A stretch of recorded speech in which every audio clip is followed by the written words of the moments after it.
برادران ملت اسلامی، السلام علیکم ورحمۃ اللہ وبرکاتہ۔ الحمد للہ وکفا وسلام علی حبیبہ المصطفیٰ، اما بعد فاعوذ باللہ من الشیطان الرجیم، بسم اللہ الرحمن الرحیم۔ ان ینصرکم اللہ فلا غالب لکم وان یخذلکم فمن ذا الذی ینصرکم من بعدہ وعلی اللہ فلیتوکل المؤمنون۔ صدق اللہ مولانا العظیم۔ بارگاہ رسالت معاب صلی اللہ علیہ وسلم میں درود پاک کا ہدیہ پیش کریں۔ اللہم صلی علی سیدنا و مولانا محمد معدن الجود والکرم وآلہ واصحابہ الکرام وابنہ الکریم وبارک وسلم صلاة دائمة سرمدا ابدا۔ اللہ عز و جل قرآن عظیم میں فرماتا ہے، اگر اللہ تمہاری مدد کرے تو کوئی دوسرا غالب آ ہی نہیں سکتا۔ ان ینصرکم اللہ فلا غالب لکم، تم پر کوئی غلبہ حاصل نہیں کر سکتا اگر اللہ تمہاری مدد کرے۔ وَإِن يَخْذُلْكُمْ فَمَنْ ذَا الَّذِي يَنْصُرُكُمْ مِنْ بَعْدِهِ، اور آگے اللہ فرماتا ہے، اور اگر اللہ تمہیں چھوڑ دے یا گرا دے تو کون ہے اس کے بعد جو تمہاری مدد کرے؟ کوئی ہے جو اللہ کے علاوہ تمہاری مدد کر سکتا ہے؟ جب نہیں ہے تو پھر آگے ہونا کیا چاہیے؟ وَعَلَى اللَّهِ فَلْيَتَوَكَّلِ الْمُؤْمِنُونَ، تو مومنوں کو چاہیے کہ وہ صرف اللہ پر بھروسہ کر کے رہیں۔ فتح، نصرت، مدد، یہ سب جو چیزیں ہیں بہت سارے لوگوں کے ذہن و دماغ میں ایسے ہے کہ فوراً آ جانا چاہیے۔ کوئی بھی فتح ہو، کوئی بھی مدد ہو، بغیر تمہارے اسٹرگل کیے ہوئے، بغیر مصیبت اٹھائے ہوئے نہیں ملے گی۔ اگر فتح و نصرت یوں ہی آپ کو روزانہ ملنے لگ جائے تو کیا رسول پاک صلی اللہ تعالی علیہ وسلم مدینہ طیبہ میں بیٹھ کر دعا کرتے تو ساری چیزیں فتح یاب نہیں ہو جاتی؟ آپ صلی اللہ تعالی علیہ وسلم کو بدر میں جانے کی ضرورت کیا پیش آتی؟ احد میں اپنے 70 جوان صحابہ کی شہادت پیش کرنے کی ضرورت کیا پیش آتی؟ اور اسی طرح سے خیبر ہو کہ حنین ہو کہ طائف ہو، کتنی جنگیں ہیں جس میں اپنی جان کی بازی لگائی صحابہ نے۔ سب سے بڑا معرکہ تو کربلا کا دیکھیں آپ، جہاں پورا کا پورا خاندان شہید ہو گیا ہے۔ تو فتح و نصرت بغیر قربانی کے اور بغیر تکلیف کے ایسی ہی آ جائے؟ آج کے زمانے میں ہم سوچ کر کے بیٹھے، ایسا نہیں ہوتا۔ اسلام زندہ ہوتا ہے ہر کربلا کے باہر، اور اللہ کی مدد آتی ہے، یہ بھی نہیں ہے کہ نہیں آئے گی۔ کچھ لوگ مایوس ہوتے ہیں، کچھ لوگ نروس ہو جاتے ہیں اور بھاگنے پر مجبور ہوتے ہیں۔ یہ امتحانات کی گھڑی ہوتی ہے۔ ایک حدیث پاک میں آپ کو بتاتا ہوں، اللہ کے نبی صلی اللہ تعالی علیہ وسلم ارشاد فرماتے ہیں کہ آخر زمانے میں ایک ایسی عظیم جنگ ہوگی ایمان والوں کی اور رومیوں کے درمیان، کفار و مشرکین ہیں اور مسلمین ہیں۔ اس کو ملحمۃ الکبریٰ کہا گیا ہے، قیامت سے قریب ہونے والی یہ سب سے بڑی جنگ ہے۔ اسی سے آپ اندازہ لگائیں، اللہ کے حبیب صلی اللہ علیہ وسلم ارشاد فرماتے ہیں کہ اس میں کفار و مشرکین 80 جھنڈوں کے نیچے آئیں گے، اور ہر جھنڈے کے نیچے 12,000 کی فوج ہوگی، جو تقریباً حساب کرنے پر 9,60,000 کی فوج بن جاتی ہے۔ اگر وہ مومنین سے مقابلہ کرنے کے لیے اتنی بڑی فوج ایک جگہ جمع ہوتی ہے تو پھر اس جنگ کا اندازہ کریں کتنی بڑی۔ اس کو الملحمۃ الکبریٰ کہا گیا ہے اس لیے کہ اس میں گوشت کے چھیتڑے اڑیں گے۔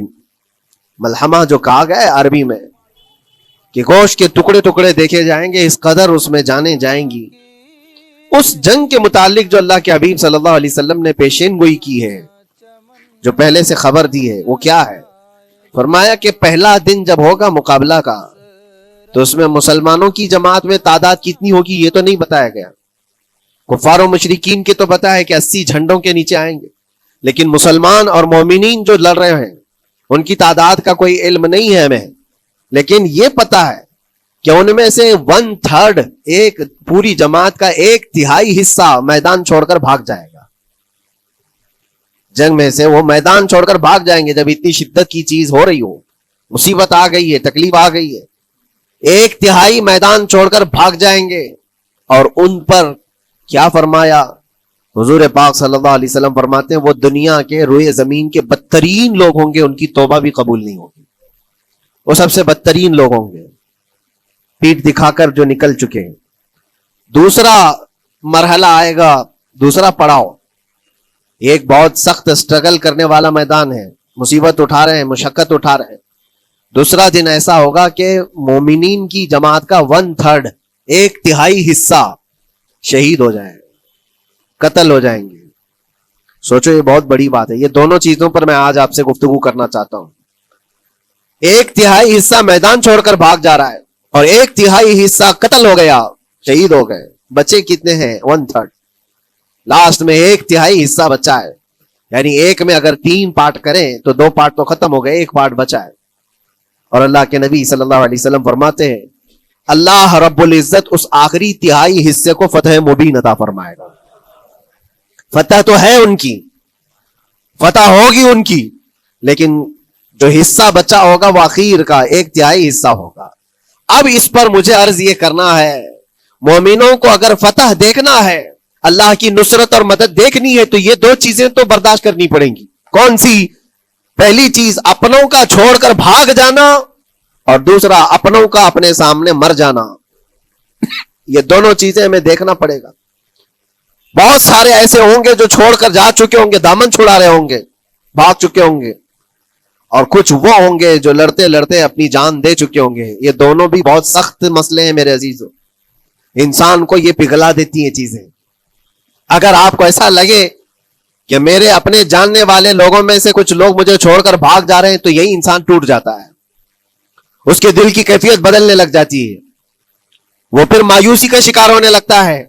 میری جماعت میں 100 لوگ تھے، 90 تو بھاگ رہے ہیں، 10 کیا کریں گے؟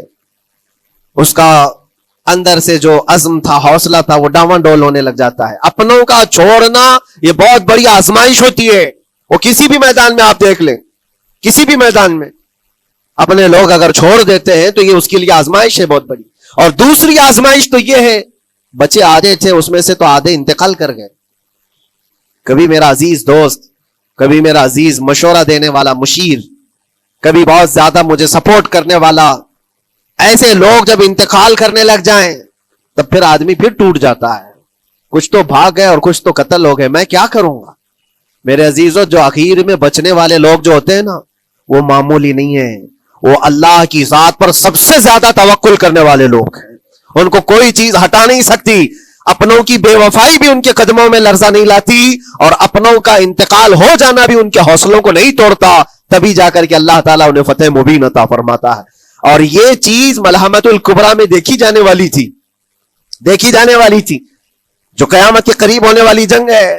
لیکن میرے عزیزوں، آج ہم نے اپنی آنکھوں سے یہ مشاہدہ کیا ہے غزہ کی سرزمین پر، فلسطین میں 15 مہینے کے بعد آج صہیونی حکومتیں اور یہودی غاصب حکومتیں صلح کرنے پر اور ایگریمنٹ کرنے پر مجبور ہو گئی. دنیا ان کے منہ پر تھوک رہی ہے. تم 50,000 سے زیادہ لوگوں کو قتل کر کے صرف 200 لوگوں کو چھڑانے کے لیے آج بھی فتح کا جشن منا نہیں پا رہے ہو، بلکہ پھر جھک کر کے ان کے ساتھ معاہدہ ایگریمنٹ کرنے پر مجبور ہو.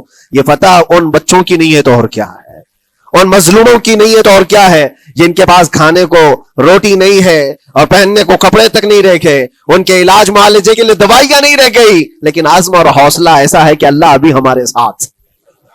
میرے عزیزوں، ان کے توکل اور ان کے عزم کے متعلق یہ صرف اور صرف اخبار کی باتیں نہیں ہیں، سوشل میڈیا کی باتیں نہیں ہیں. مخبر صادق رسول کریم صلی اللہ علیہ وسلم نے 1400 سال پہلے ہی بشارت دی تھی. اللہ کے نبی صلی اللہ علیہ وسلم فرماتے ہیں کہ دمشق کے ابواب یا پھر بیت المقدس کے آس پاس رہنے والوں میں ایک جماعت ہمیشہ قیامت تک ایسی رہے گی جو حق کے لیے لڑتی رہے گی. حضور پاک صلی اللہ علیہ وسلم فرماتے ہیں حق کے لیے وہ لڑتی رہے گی، قیامت تک ایک جماعت ہوگی. اور ان کی فضیلت میں میرے آقا فرماتے ہیں کہ ان لا یضرهم خذلان من خذلهم، ان کو دھوکہ دینے والوں کا دھوکہ ان پر کچھ اثر نہیں کرے گا، یا پھر ان کو چھوڑ دینے والے یا ان کی بات نہیں کرنے والے چیزیں ان کو کچھ بھی ضرر نہیں پہنچائیں گی. میں اس سے قبل اسی مسجد میں آپ کے پاس اس حدیث کو دہرا چکا ہوں، بیان کر چکا ہوں. اللہ کے نبی صلی اللہ علیہ وسلم فرماتے ہیں ان کو کوئی چیز نقصان نہیں پہنچائے گی، دھوکہ دینے والوں کی دھوکہ دڑی ان کا کچھ نقصان نہیں پہنچائے گی. آپ ہو سکتا ہے سوال کریں، عمارتیں ٹوٹ کر راکھ میں بدل گئی، ہزاروں بچے قبروں میں سو گئے، کتنی عورتیں بیوہ ہو گئیں، کتنوں کے گھر اجاڑے گئے، کتنوں کے ہاتھ پیر توڑے گئے ہیں، بمباری میں وہاں پر کون صحیح سلامت رہا، 2 لاکھ کے قریب لوگ متاثر ہوئے، اور مولانا آپ کہتے ہیں حضور نے فرمایا حدیث میں ان کو کچھ نقصان نہیں ہوگا. یہ نقصان نہیں ہے تو اور کیا ہے؟ ہو سکتا ہے آپ کے ذہن میں یہ سوال گردش کر رہا ہو, آپ بار بار یہ سوچ رہے ہوں گے اللہ کے نبی نے فرمایا ان کو کوئی چیز نقصان نہیں دے گی, دھوکہ دینے والوں کی دھوکہ دڑی سے ان کا کچھ بگڑے گا نہیں. اتنا تو بگڑ چکا, پورا راکھ میں بدل گئے, علاج کرانے کے لیے دوائی تک نہیں ہے, تو پھر کیا؟ اللہ کے نبی نے کیا فرمایا کہ ان کو نقصان نہیں پہنچے گا, ان کو ضرر نہیں ہوگا. پھر یہ ساری تکلیفیں اور یہ ضرر کیا ہے؟ میں بتاتا ہوں میرے عزیزوں, جسم کا نقصان, جان کا نقصان, مال کا نقصان, جائیداد کا نقصان, یہ اللہ کے نبی نے نہیں فرمایا. یہ نقصانات مومن کے لیے کوئی معنی نہیں رکھتے. اگر ایمان سلامت ہے تو پوری کائنات سلامت ہے, اور یہ اللہ تبارک و تعالیٰ نے آج تک ان کے ساتھ رکھا ہے. ان کا ایمان محفوظ ہے, ایمان موجود ہے, جس کی وجہ سے یہ سارے نقصانات کچھ معنی نہیں رکھتے. اس لیے کہ یہ تکلیفیں, یہ جو ساری مصیبتیں آئی ہیں, اس پر تو اللہ تعالیٰ نے اجر عظیم کا وعدہ فرمایا ہے, اجر عظیم کا وعدہ فرمایا ہے. ہاں اگر ایمان ہی چلا جاتا تو پھر کون سی جنت ملتی, کون سی خوشبو جنت پاتے؟ کچھ نہیں ہوتا. ایمان سلامت ہے, جس کی وجہ سے انہیں دنیا میں بھی اللہ سرخروئی عطا فرمائے گا. ایک بھی جگہ سے کہیں ان نہتے مسلمانوں کو جو غریب مظلوم ہیں اور ٹوٹے پوٹے ہاتھوں اور ٹکڑے پہنے ہوئے بچے ہیں, ان کو کوئی یہ نہیں کہتا کہ یہ ظالموں کے لوگ ہیں, بلکہ ہر کوئی یہ کہتا ہے ایک ظالم کے خلاف جس کے پاس دنیا کے سارے آئٹم پاور ہیں, لیکن یہ نہتے بچے کھڑے ہیں, دعائیں بھی ان کے ساتھ ہیں اور رحمت الہی بھی ان کے ساتھ ہے. سلام ہے ان غزہ کے مظلومین کو. اور وہاں تو بچے, مرد تو مرد, عورتیں. آپ نے سنا ہوگا ان جوان لڑکیوں کا, میں نے دیکھا تھا, وہ کہہ رہی تھی کہ ہم رات کو برقع پہن کر کے اور رات کو ہم حجاب پہن کر کے سو جاتی ہیں, اس لیے کہ بمباری میں جب گھر تباہ ہو جاتے ہیں, صبح لوگ لاشیں اٹھانے آتے ہیں تو کہیں ہم بے پردہ لاشوں میں نہ مل جائیں. سلام ان بہنوں کو. آج وہ عورتیں سبق لیں ان سے جن کو اللہ نے ہر طرح کی نعمتیں دی ہے. تمہارے گھر میں جائیداد بے پناہ ہے, مال و دولت بے پناہ ہے, کپڑے روز بدلنے کے لیے تمہارے پاس ہیں, سب رکھ کر کے تم عورتوں کو آج ہم بازاروں میں جو بے پردہ دیکھتے ہیں, یہ شادی محلات میں ہر جگہ جو عورتوں کی بے حیائی اور بے پردگی دیکھ کر پھر میں سوچتا ہوں سلام ان بہنوں کو جو موت کی رات بھی حجاب ہٹانا نہیں چاہتی, اس لیے کہ دنیا سے جائیں تو اللہ کی بارگاہ میں حجاب کے ساتھ جائیں. یہ ایمان ہو تو پھر اللہ تبارک و تعالیٰ کی مدد بھی آتی ہے, نصرت الہی آتی ہے. مجھے بتاؤ میرے عزیزوں, 50,000 کا خون کر دینے والا وہ ظالم اور غاصب اسرائیل, وہ اپنے 200 قیدیوں کو چھڑا کیوں نہیں سکا؟ وہ حاصل کیوں نہیں کر سکا 200 لوگوں کو, بلکہ ان میں سے 5 لوگوں کو کیوں نہیں حاصل کر سکا؟ 50,000 کو قتل کر ڈالا, اور وہ بھی سیویلینز کو, شہریوں کو, جن سے تمہارا مقابلہ ہے, ان کی موت کی تو کوئی خبر ہی نہیں آتی. جو تم سے برسر پیکار ہیں, جو لڑ رہے ہیں, ان کے موت کی خبر نہیں آتی. بچوں کی موت, عورتوں کی موت, ہاسپٹل میں موت, یہ سارا جو ناچ دیکھا گیا ہے 15 مہینے سے ہم دیکھتے آئے. لیکن افسوس اس بات کا ہے میرے عزیزوں, اللہ کا عذاب ان ظالم بادشاہوں پر بھی آئے گا جو ان کی موتوں پر دیکھ کر تماشے کر رہے ہیں. وہ اپنی عیاشیوں میں مصروف ہیں, وہ اپنے عیش قدوں میں شراب نوشی اور کباب خوری پر مصروف ہیں, اور ان بچوں کی تڑپتی ہوئی لاشوں پر وہ اپنی کرسیاں سجائے بیٹھے ہیں. وہ عرب کے ظالم بادشاہ کہاں ہیں جن کے گھروں میں سونے کے ٹوائلٹ بنائے گئے ہوں, جو سونے کی کرسی پر بیٹھ کر کے حکومت اور تخت بچھاتے ہوں؟ میرے عزیزوں, ان کی بھی پکڑ آنے والی ہے, آپ انتظار کرو, کیونکہ اللہ تعالیٰ قرآن میں فرماتا ہے وَسَيَعْلَمُ الَّذِينَ ظَلَمُوا أَيَّ مُنْقَلَبٍ يَنْقَلِبُونَ, ان قریب ظلم کرنے والے یہ پہچان لیں گے کہ اللہ ان کو کس پلٹی میں گرائے گا, وہ کس پلٹی میں, کس کھائی میں جا کر کے گریں گے. اندازہ کرو, ظالم صرف وہی نہیں ہے جو بمباری کرتا ہے اور قتل عام کرتا ہے, ظالم وہ بھی ہے جو تماشائی بن کر کے لوگوں کا سپورٹ کرتا ہے, ان لوگوں کو سراہتا ہے جو ظلم کر رہے ہیں. افسوس کا مقام ہے, وہ چیختے رہ گئے, چلاتے رہ گئے ہیں, اور پھر اخیر میں وہ بچوں نے پکار کر کے یہ بھی کہا ہمیں کسی جگہ سے مدد کی امید نہیں ہے, نہ ہمارے پڑوسی ملک سے, نہ کسی بہت بڑے مسلم بادشاہ سے, ہمیں امید ہے فتح کی اور مدد کی تو پروردگار عالم سے ہے. اور یقیناً مومنوں کے لیے اللہ نے یہی فرمایا وَعَلَى اللَّهِ فَلْيَتَوَكَّلِ الْمُؤْمِنُونَ, اور مومنوں کو چاہیے کہ صرف اللہ ہی پر بھروسہ کریں. میں نے دیکھا ہے میرے عزیزوں, یہ دنیا صرف اور صرف لالی پاپ پکڑا سکتی ہے تمہیں, ان کے ہاں مدد کی کوئی گنجائش نہیں ہے. یہ ہمارے ساتھ کھیلتے ہیں, ان کے دلوں کے اندر سے رحم غائب ہے. یہ بچوں کی تڑپتی ہوئی لاشوں کو دیکھ کر کوئی آواز تک نہیں اٹھاتا. جو آواز اٹھانے والا اس کو کیس کر کے بند کر ڈالیں گے. جو بھی اگر مظلوموں کے لیے آواز اٹھائے, ان کا پرچم لہرائے, تو کتنے تو یہاں پر ایف آئی آر ہو گئے, بند کر دیے گئے. کیوں؟ مظلوموں کے لیے آواز اٹھانا کیا یہ ہمارا رائٹ نہیں ہے, ہمارا حق نہیں ہے؟ تم ظالموں کے لیے علل اعلان بات کر سکتے ہو, ہم مظلوموں کی بات بھی نہیں کر سکتے. کیسی بات ہے میرے عزیزو؟ ہم جس دنیا میں جی رہے, اسی لیے میں آپ سے کہتا ہوں, اٹھو وہ گھر نہ حشر نہ ہوگا پھر کبھی. دوڑو کے زمانہ چھال اپنی چل گیا. قوت عشق سے ہر پست کو بالا کر دو, دہر میں نام محمد سے اجالا کر دو. تمہارے پاس طاقت و قوت نام کی کوئی چیز ہے تو وہ ایمانی طاقت ہے. باقی کوئی چیز, کوئی طاقت و قوت تمہاری مدد نہیں کرے گی. وہ قوت ایمانی ہے جو بدر میں صحابہ کے ساتھ تھی. وہ قوت ایمانی ہے جو احد میں بھی صحابہ کے ساتھ تھی. وہ ایمانی طاقت و قوت کا جوش ہی ہے جو 4000 ہوتے تو 40,000 پہ بھاری ہوا کرتے تھے. وہ ایمانی طاقت و قوت ہی ہے جس پہ اللہ کی مدد اور نصرت آتی ہے. آج مومنو, آپ سب سے زیادہ اللہ پر توکل کرو, اللہ پر بھروسہ کرو. میں نے دیکھا ہے میرے اپنے معاملات میں, 8 مہینے تک میں اسٹرگل کرتا رہا, پل پل دیکھتا رہا, اور ایسی زمین پر مجھے لٹایا جاتا جہاں فرشی بھی نہیں ہے, پتھروں کی زمین پر لیٹ لیٹ کر کے ہماری کمر ٹوٹنے پر آتی. اس وقت لوگ یہ کہتے فلاں کی طرف سے مدد آ جائے گی, فلاں کی طرف سے مدد آ جائے گی. ہم نے یہ لائن بھی لگا دی ہے, یہ سورس بھی لگا دیا ہے, ہر طرف دیکھتا رہا. اخیر میں پھر یقین ہوا مدد کہیں سے نہیں, میرے پروردگار سے ہی آئے گی. اللہ ہی مدد کرتا ہے مومنوں کی. بس یہ ہے کہ صبر ضروری ہے اور تھوڑی مصیبت اٹھانا ضروری ہے, اس لیے کہ مزاج ہے اسلام کا. اسلام زندہ ہوتا ہے ہر کربلا کے بعد. اپنی قربانیاں دو اور قربانیاں ضائع نہیں ہوتی, رنگ لائیں گی. ہماری شہادتیں رنگ لائیں گی, ان بچوں کی شہادتیں رائے گا نہیں جائیں گی جو 40,000 کے قریب شہید ہو چکے ہیں, وہ رنگ لائے گی. فتح بیت المقدس کے لیے ان کی قربانیاں, ان کی شہادتیں ایک عظیم باب بن کر کے نکلیں گی, ایک عظیم دروازہ بن کر کے نکلیں گی. آپ انتظار کرنا, وہ دن قریب آ رہا ہے جس کے متعلق میرے مصطفیٰ نے بشارتیں دی ہیں. ایک وقت وہ آئے گا جب امام مہدی کا ظہور ہوگا اور صرف پرچم اسلام لہرائے گا.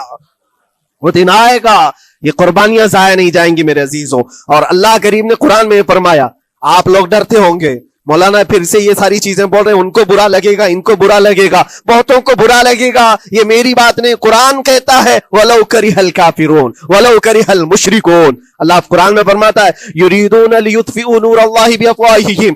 لوگ تو چاہتے ہیں اللہ کے چراغ کو اپنے منہ کے پھونکوں سے بجھا دیں, اللہ کے چراغ کو اپنے منہ کے پھونکوں سے بجھا دیں. اللہ کا چراغ اسلام ہے, اللہ کا چراغ یہ قرآن ہے, اللہ کا چراغ رسول پاک کی ذات ہے. اور ظالم یہ چاہتے ہیں اپنے منہ کے پھونکوں سے اس چراغ کو بجھا دے. اور قرآن کہتے ہیں واللہ متم نورہ, اللہ تعالیٰ اپنے نور کو, اپنے چراغ کو مکمل کر کے رہے گا اور پوری دنیا میں غالب آ کر رہے گا. آخر میں یہ جملہ اللہ نے فرمایا, اگرچہ کافر یہ بات ناپسند کرتے ہوں, اگرچہ مشرک یہ بات ناپسند کرتے ہوں, میں نہیں کہہ رہا, اللہ کہہ رہا ہے یہ بات تو بری لگے گی ہی. ایسا کیوں بولتے ہیں؟ اس لیے کہ یہ ہونے والا ہے جو قرآن نے کہا. یاد رکھو, زمین اوپر جا سکتی ہے, آسمان نیچے آ سکتا ہے, لیکن میرے رب کا فرمان کبھی ٹل نہیں سکتا.